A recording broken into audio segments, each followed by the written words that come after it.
It's been 25 years since the birth of Pokémon and 15 years since the original release of Pokémon Diamond and Pearl back in 2006. Since then, Nintendo has moved the mainline Pokémon games from handheld to console, added the fairy typing, and added Pokémon visible in the overworld, and much more. In many ways, Brilliant Diamond and Shining Pearl are a very close remake of the original games, but there have also been a coat of modern improvements added to make this version the definitive Sinnoh experience. Everything from dawn to dusk. Many modernizations that can be easily taken for granted. You can now select your race and gender. There's an expanded character limit for names, although it's trickier to name your rival profanities. You win some, you lose some, I guess. You can turn off nicknaming for Pokemon. You can see whether moves are super effective or not. Labels for natures are much clearer. And it's a lot easier to obtain Pokemon like Munchlax and Aipom by using the underground area instead of using the Honey Tree. And this is true for rare Pokemon like Gligar and Scyther as well. I really appreciate that Scyther is obtainable this way because it's one of my favorite Pokemon, and I really wish more details from Pokemon Platinum had been included in these remakes. Like Cynthia gifting you a Togepi egg, and the battle against Cyrus in the ruins of Celestic Town. These do not happen in Brilliant Diamond or Shining Pearl, and I really wish they'd been included. And as great as it is to experience Generation 4 with these new quality of life improvements, there are just as many features that have been rolled back to match how Diamond and Pearl existed at their release. Some of these make for a familiar nostalgia trip, but many of these feel like 15 years of stepping backwards. There's no option to skip the tutorials. TMs break, again. You can't see stat drops or stat boosts anymore. The Union Room has returned for trading and battling, which makes having to return to the Pokémon Center a bit cumbersome and unnecessary as a step. Evolving Pokémon like Budew during certain times of day is just as annoying as it ever was. And there are still very few fire types in Sinnoh, making the fire type Elite Four member just as funny as it always has been. And there's still an overabundance of wild Pokémon like Geodude and Onix with the sturdy ability, which is frustrating when you would have otherwise knocked them out with one hit. And there's a few mixed ones too. I'm a big fan of the inclusion of the EXP share, but I really dislike that there's no option to turn it off. It's an unnecessary restriction, but it's also nothing new. And I can say the same for how Pokemon will repel status effects, land critical hits, dodge attacks, and survive otherwise lethal hits with 1 HP because they love you. Look, it's cute. It is. And it can be really convenient in a pinch, but I wish you at least had the option to turn it off. It's a lot of text to repeatedly skip over, especially when you're grinding wild Pokemon encounters back to back. This new addition in particular to the remakes feels really arbitrary and out of place. And while discussing the pros and cons of what has and has not changed, I want to call out how nice it is to have the option to switch between using the D-pad and the Joy-Con for directional control. The toss-up there though is that this best of both worlds approach isn't perfect for either of them. In the Grand Underground especially, it's easy to get caught or snagged on edges as you're trying to navigate through the rooms. It's a relatively small detail, but it would have been a lot nicer if the joystick controls were smoother. It goes without saying that the hitboxes are, well, boxy. It's incredibly clunky at times, and it's very easy to bump into Pokemon and even object hitboxes even when it looks like you should be in the clear. And I will also say that I'm personally not a fan of the chibi art style. Although as much as they just look like vinyl pop figures, Cynthia and a lot of other characters actually do look pretty good. But Cyrus has absolutely 0% of any sense of intimidation that he might have had before. Personally think that the art style from Let's Go Pikachu and Eevee would have been a much better fit here. But it does really come down to stylistic preference at the end of the day. The Pokemon following behind you look anything from hilarious to downright silly. No better or worse than in Pokemon Sword and Shield, but a bunch of Pokemon are too slow and repeatedly have to teleport to catch up with you. I get what they're trying to do here, and it's really great in theory to show the unique movement and speed of different Pokemon, but the idea that a 10-year-old child is effortlessly outspeeding all of these Pokemon is just absolutely hilarious to me. But I will say that watching Empoleon Naruto waddle behind me is absolutely priceless. 10 out of 10. And look, I don't necessarily expect the Pokemon to be locked a single tile behind you at all times, Heart Gold and Soul Silver style, but I almost wish that's what they did. In contrast to that though, I think it's worth noting that I absolutely love how the Pokemon, trainers, and backgrounds look during battle. Trainer battles, and random Pokemon encounters for that matter, are just as fun as they've ever been, and now, with these improved battle animations, brings everything up a notch higher.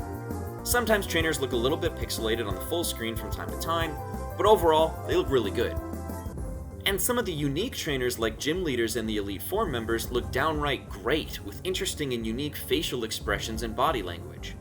There are a lot of things that look absolutely beautiful in these new remakes. The water and reflection animations are absolutely gorgeous. I'm talking gorgeous, it looks so good. A lot of locations look amazing in 3D.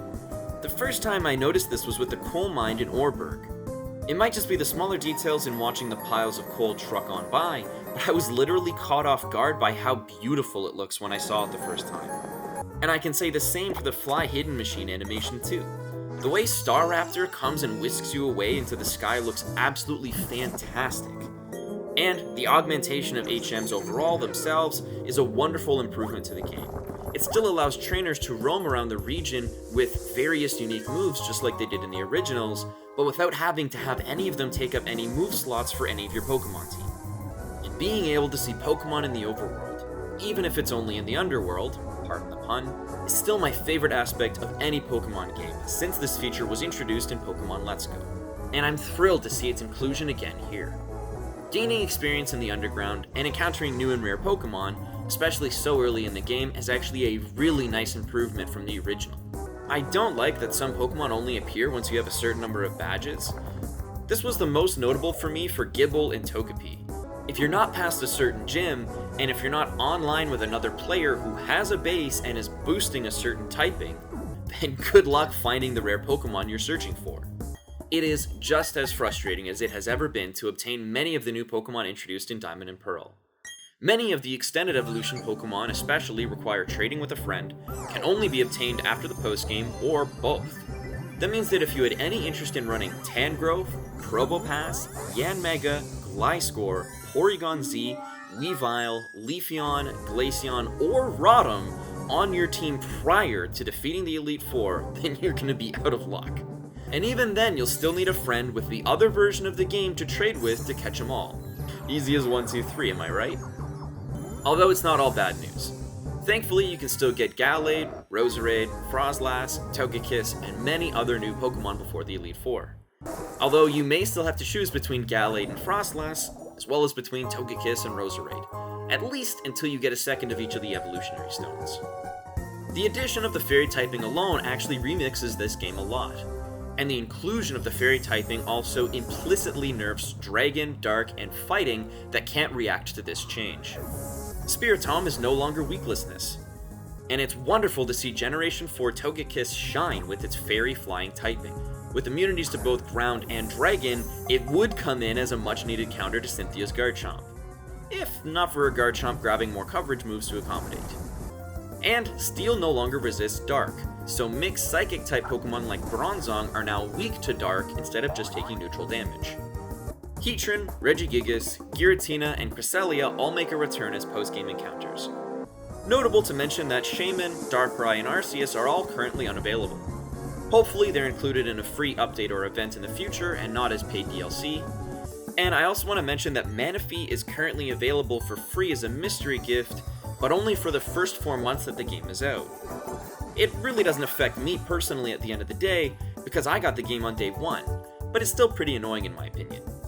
I don't like the idea that some kid might get this game next year and won't be able to obtain Manaphy legitimately without having to have some kind of exclusive event. I also think it was an interesting choice to include gift Pokemon of Mew and Jirachi. I love gift Pokemon, don't get me wrong, but the fact that you get these legendary Pokemon and so early on, as a gift for playing Let's Go and Gen 8 respectively, is a nice touch, although it feels sort of overly generous. In a similar way, the Ramanas Park is a nice new inclusion to this game, allowing trainers to catch various legendary Pokemon from the first 3 generations of games. The remakes are true to the originals and only featuring the 493 Pokemon available at the time of the original game releases. The limited Pokédex, at least for a remake, is kind of nice from a battling perspective. It lets a lot of these early generation Pokemon really shine competitively in a way that they wouldn't be able to otherwise. And it's also worth noting that many of the new items and moves for competitive battling are not brought into these remakes. There's no Eviolite or Assault Vest, but it does have many of the new items that make it much easier for IV and EV training. So it's not a complete step backwards, but you're still going to have to do a lot of things the old-fashioned way. Brilliant Diamond, and Shining Pearl for that matter, are not perfect, nor are they the best of both worlds, but they're pretty darn close considering how much they play it safe and toe the line. They keep the tradition of random encounters alive as they existed in the original games, while also cracking open an underground treasure trove of opportunities by including Pokémon hideaways, taking some of the best improvements from over the years to create a fresh yet familiar experience. It's a wonderful game, and I personally love it a lot. But unless you're dying to play this game, or have fairy-type colored glasses on for the originals, I really can't recommend this game at full price if you're still sitting on the fence. If you're new to Pokémon and at all interested, this game is just as good a place to start as any of the previous iterations. And if you're a Pokémon fanatic like me, then this is just another guaranteed purchase in a long line of Pokémon games.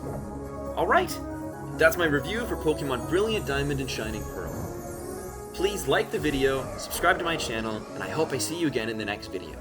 Cheers.